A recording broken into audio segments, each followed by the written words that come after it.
नमस्कार दोस्तों, welcome to our YouTube channel इज़वरा हिस्ट्री। वैसे तो भारत में कई भव्य मंदिर है और उन्हीं में से एक है साउथ में स्थित श्री पद्मनाभ मंदिर। भारत का सबसे अनोखा राज्य केरला और केरला की राजधानी तिरुवनंतपुरम से मात्र 1 किलोमीटर की दूरी पर स्थित है ये भव्य मंदिर, जो पूरे भारत की अर्थव्यवस्था को बदल सकता है। इस मंदिर में केवल हिंदू धर्म के लोगों को ही प्रवेश दिया जाता है। इतना ही नहीं, मंदिर में पुरुषों को सफेद धोती और स्त्रियों को साड़ी पहनना अनिवार्य है। मंदिर में कैमरे के उपयोग पर पूरी तरह से प्रतिबंध होने की वजह से मंदिर के भीतर के चित्र इंटरनेट पर अवेलेबल नहीं है। लेकिन ऐसा क्या है कि लोगों का मानना है कि यह मंदिर भारत की अर्थव्यवस्था को बदलने की क्षमता रखता है। क्या यह मंदिर सोने का बना है? नहीं।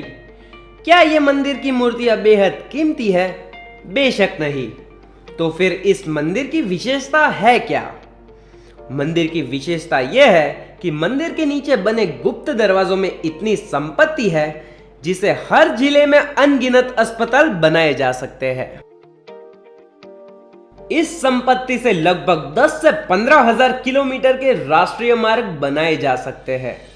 अगर इस संपत्ति को भारत की जनसंख्या में बांट दिया जाए तो बेशक सबको 20,000 रुपए से ज्यादा मिल सकता है। और तो और इस मंदिर के पास इतनी संपत्ति है कि सिंगापुर और स्विट्जरलैंड जैसे बड़े राष्ट्रों को भारत आसानी से खरीद सकता है। लेकिन सवाल यह है कि संपत्ति आखिर है कहां? तो दोस्तों, इसका जवाब है मंदिर के अंदर स्थापित भगवान विष्णु की मूर्ति के ठीक नीचे बने हुए गुप्त गृह के अंदर।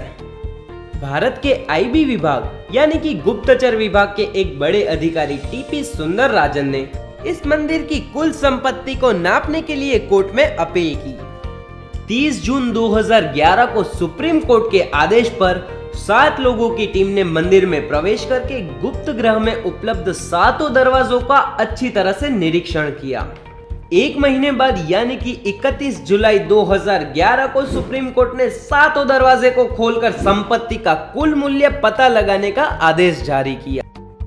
और निरीक्षण करने आए लोगों ने जब दरवाजा खोला तो उसमें से सोने के अनगिनत आभूषण, सुवर्ण मुद्राएं, सोने के धागों से बने हुए वस्त्र, करीबन 6 से 7 फुट लंबा सोने का गले का हार, कई सारे हीरे और सोने के बने हुए बर्तन, बहुमूल्य रत्नों से भरे हुए मुकुट और सोने की मूर्तियां प्राप्त हुई। इतना ही नहीं, ये सारी संपत्ति में से मात्र सोने का वजन ही 1000 किलो से ज्यादा आंका गया और सोने के साथ सभी संपत्ति का कुल मूल्य 1,20,000 करोड़ आंका गया।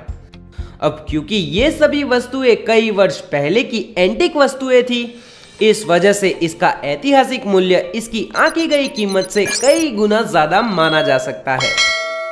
दोस्तों, 7वें दरवाजे को इसलिए नहीं खोला गया क्योंकि निरीक्षण करने आए लोगों को ऐसा लगा कि इस आखिरी दरवाजे को बाकी के 6 दरवाजे और उनमें रखी गई संपत्ति की सुरक्षा हेतु बनाया गया होगा। उनका मानना था कि अगर इस दरवाजे को खोला गया तो संपूर्ण मंदिर में पानी भर जाएगा। इतना ही नहीं, पूरा का पूरा मंदिर जमीन में गड़कर खंडर बन सकता है। इस दरवाजे को इसलिए बनाया गया था कि यदि कोई व्यक्ति आक्रमण करके इस संपत्ति को लूटने की कोशिश करे तो इस दरवाजे को खोल दिया जाए, जिससे ये खजाना लुटेरों के हाथ ना लगे। दरवाजे को डरावना बनाने के लिए उस पर नागबंधम यानी कि शेष नाग का चित्र बनाया गया है। अब प्रश्न ये उठता है कि इतनी सारी संपत्ति मंदिर के नीचे पहुंची कैसे? तो दोस्तों, बात है आज से 400 साल पहले की, यानी कि सन 1700 की। त्रावणकोर साम्राज्य के स्थापक थे राजा मार्तंड वर्मा। उन्होंने अपनी बुद्धि से आसपास के कई क्षेत्रों को मिलाकर त्रावणकोर साम्राज्य को एक व्यवसायिक क्षेत्र में बदल दिया, जहां दूर दूर से लोग आयुर्वेदिक औषधियां, स्वादिष्ट मसाले और सूखे मेवे को खरीदने के लिए कीमती जवाहरात और सोने की मुद्राएं लेके आते थे। कुछ ही समय में राजा मार्तंड वर्मा के पास इतनी संपत्ति जमा हो गई कि उन्हें उस संपत्ति की सुरक्षा हेतु भय सताने लगा। तब स्वयं भगवान विष्णु ने राजा को दर्शन देके संपत्ति की सुरक्षा हेतु मार्ग बताया। सन 1750 में राजा ने अपने पद से मुक्त होकर स्वयं को भगवान विष्णु का आजीवन सेवक घोषित किया और श्री पद्मनाभ मंदिर का निर्माण करवाया। इतना ही नहीं, मंदिर बनाने से पहले उनके पास जितनी संपत्ति थी उन्हें मंदिर के नीचे गुप्त द्वार बना के वहां एकत्रित कर दिया और तो और खजाने के ठीक ऊपर भगवान विष्णु की पद्मनाभ मुद्रा की प्रतिमा को स्थापित करवाया। वर्तमान में मार्तंड परिवार के वंशज इस मंदिर में सेवक के रूप में निवास करते हैं।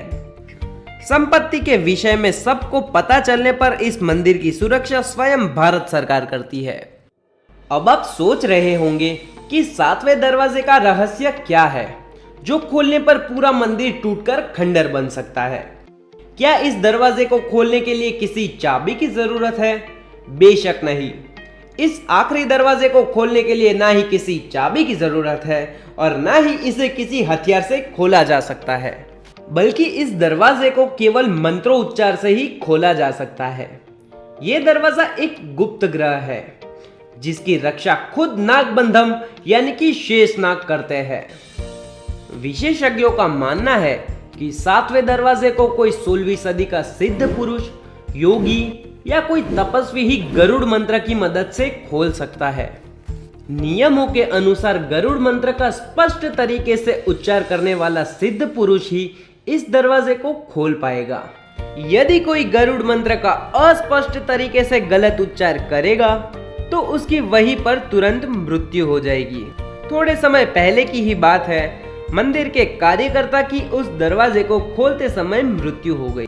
मंदिर के कार्यकर्ताओं का इस पूरे मामले में कहना है कि 7वां दरवाजा खोलने के बारे में सुप्रीम कोर्ट को ही फैसला करने दिया जाए और तब तक मंदिर की संपत्ति की देखरेख राज परिवार करेगा तो ही सबके लिए अच्छा होगा। 90 साल के त्रावणकोर राज परिवार के प्रमुख तिरुनल मार्तंड वर्मा ने अंग्रेजी अखबार में इंटरव्यू देते हुए ये कहा था कि हमने हमारी पूरी जिंदगी इस मंदिर की सेवा में लगा दी है। हम इस मंदिर की सेवा करने हेतु आज भी तत्पर है और रही बात 7वें दरवाजे को खोलने की, तो हमारी कोशिश यही रहेगी कि इस दरवाजे को ना खोला जाए, इसे रहस्य ही रहने दिया जाए, क्योंकि 7वें दरवाजे को खोलने का मतलब है देश में प्रलय आना। तो दोस्तों, आप लोग समझ गए होंगे कि मैंने शुरू में ऐसा क्यों कहा था कि इस मंदिर की संपत्ति से पूरे भारत देश की अर्थव्यवस्था को बदला जा सकता है। तो दोस्तों, ये थी पद्मनाभ टेम्पल की कहानी। अगर आपको ऐसी ही ऐतिहासिक जगह के बारे में जानने में इंटरेस्ट हो तो हमारी YouTube चैनल को अभी के अभी सब्सक्राइब कीजिए और अगर आपको हमारी ये वीडियो पसंद आई हो तो लाइक करके अपने दोस्तों के साथ शेयर करें और अगर आप ऐसी ही कोई ऐतिहासिक जगह के बारे में जानना चाहते हैं तो हमें कमेंट सेक्शन में जरूर बताएं। जय हिंद।